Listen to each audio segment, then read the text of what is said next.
everyone, this is Joseph Network TV bringing to you more accurate news from all around the world. Please kindly subscribe to our channel if you're yet to do so, and if you have done so, we say a very big thank you. Now to the news. Letters from Africa. How talks of witches stirs emotions in Nigeria. All hell broke loose when the University of Nigeria, Nsukka, announced last month that it will hold the conference on witchcraft at its campus in the southeast. Some staff and students staged protests calling for the two-day event to be cancelled. Posters appeared around the university campus and online with angry messages such as "witches and wizards no vacation" and "don't pollute our environment." The Pentecostal Fellowship of Nigeria (PFN), an influential group which represents clergymen, called on Christians to pray against the event. "We have had enough of ungodly activities in this country," said Godwin Malu, a PFN official. "We will not hand the state over to witches. Every ethnic group in Nigeria has a name for females and males who are believed to openly or secretly collaborate with dark forces to invoke harm upon others. The English words witch and wizard are insufficient to convey the depth of evil culturally associated with such people. Their manipulations are often blamed for varieties of afflictions, from diseases to infirmity, poverty, and failures. So entrenched in the belief of witches that a section of Nigerian criminal code, originally introduced under British colony rule, still forbids its practice, and it is punishable by a jail term. While reports of convictions are not common, the media regularly features stories of people being branded witches and being brutally lynched. Right groups condemn the killings, saying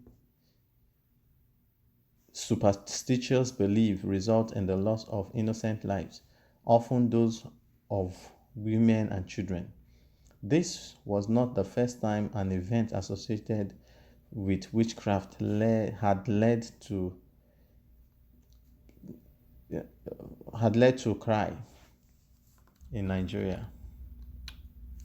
In the early 1990s, Benin City in Edo State in the south was billed as the venue for a global conference of witches. Nearly 10,000 witches were expected from around the world. Many Nigerians were disturbed by the news. The drama that ensued is still narrated from pulpits across the country. I have heard it over and over again from Christians and even from people who do not attend church. The late Benson Idahosa, a popular preacher who is regarded as the father of the Pentecostal movement in Nigeria, called on national TV for the witches conference to be called off. "Not even God can stop it," responded one of the organizers. "He is correct," Idahosa replied, "because God need not waste his time. When I am here, I can handle this." The conference was eventually cancelled. Idahosa glutted publicity that the international witches were unable to convey in Benin City because they were unable to get Nigeria visas. Apparently, the flamboyant preacher had influenced Nigeria's then military ruler Ibrahim Babangida, who issued the relevant instructions to Nigerian embassies around the world.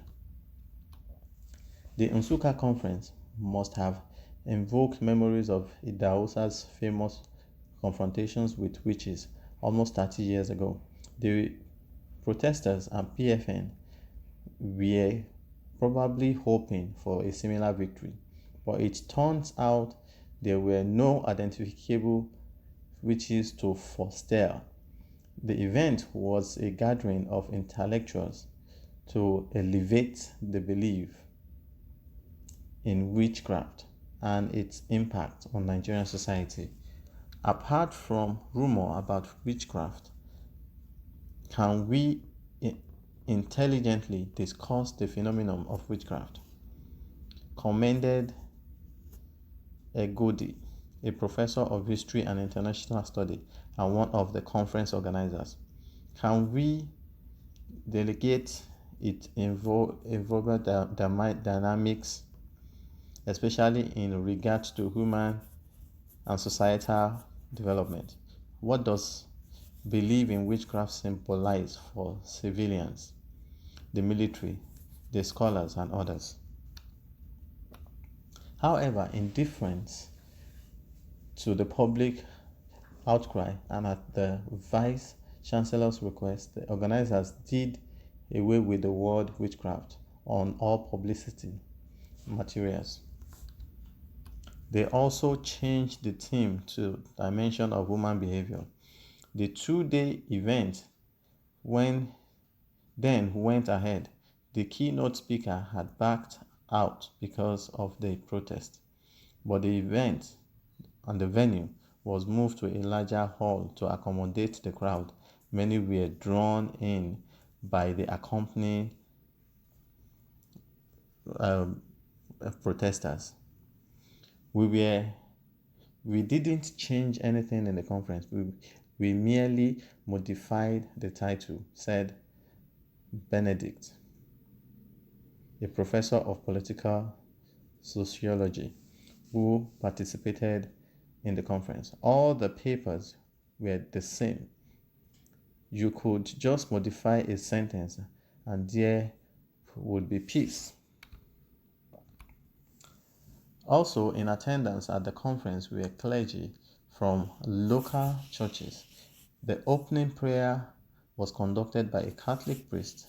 The presidings were moderated by an Anglican priest, and music was provided by a choir from the University Chapel.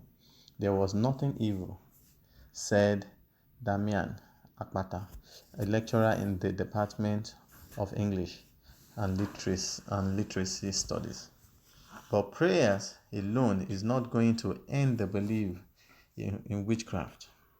It has persisted even as people pray against witches and wizards, said Professor Uchedu.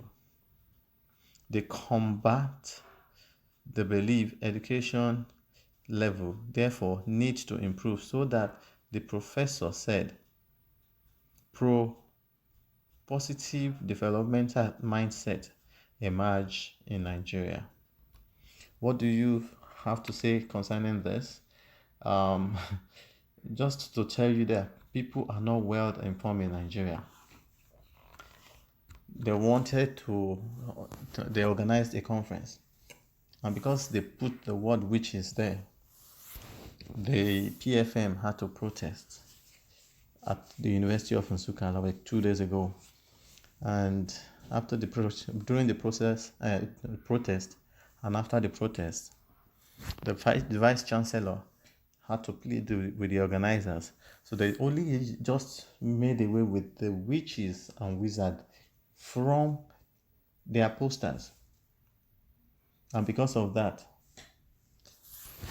the program was done.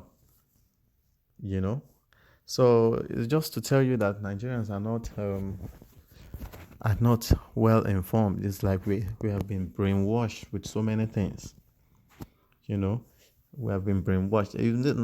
Not to tell you that there is no voodoo. There are voodoo, and it works with anybody that believes in it. But to some extent, all these witches, wizard thing, I think they should go into it and look at it again critically, you know, and I believe that they won't find a lot of things there.